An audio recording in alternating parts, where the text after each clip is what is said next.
দুইয়ের ক খ শেষ, এখন গণং।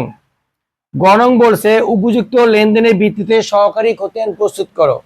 আমরা এর আগে কি করলাম? খ নাম্বারে করলাম সাধারণ খতিয়ান, আর এখন কোন খতিয়ান? সহকারী খতিয়ান। সহকারী খতিয়ান কোনগুলা? বলছি কোম্পানির নামগুলা, মানে মানুষের নাম অথবা কোম্পানির নামে যেটা তৈরি করা হবে সেটাই হলো কি সহকারী খতিয়ান। তাহলে আমাদের এখানে মোট কয়টা কোম্পানি আছে? দুইটা কোম্পানি, একটা হলো ফারহান আর একটা হলো ইরফান। তার মানে খতিয়ানের গড় মোট কয়টা হবে? দুইটা।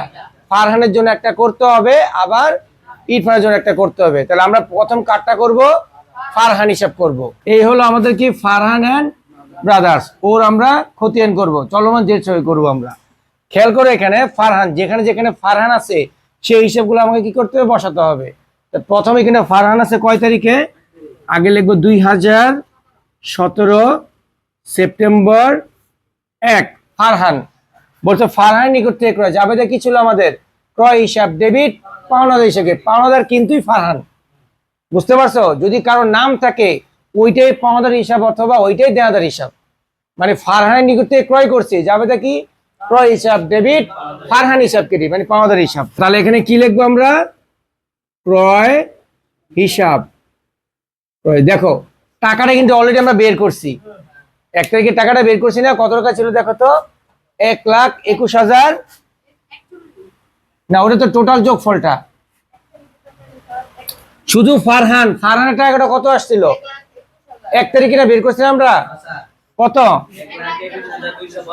1,21,250। আচ্ছা, ক্রয় হিসেব কি ডেবিট নিয়ে ক্রেডিট? ডেবিট। বসবে কোথায়? 1,21,250, এটা ক্রেডিট, এটা হবে ক্রেডিট। 1,21,250 হয়েছে। আচ্ছা, গেল। আবার কোথায় ফারহান আছে খুঁজো। আবার ফারহান আছে আমাদের 12 তারিখে। 12 তারিখে যাবে যে কি ছিল?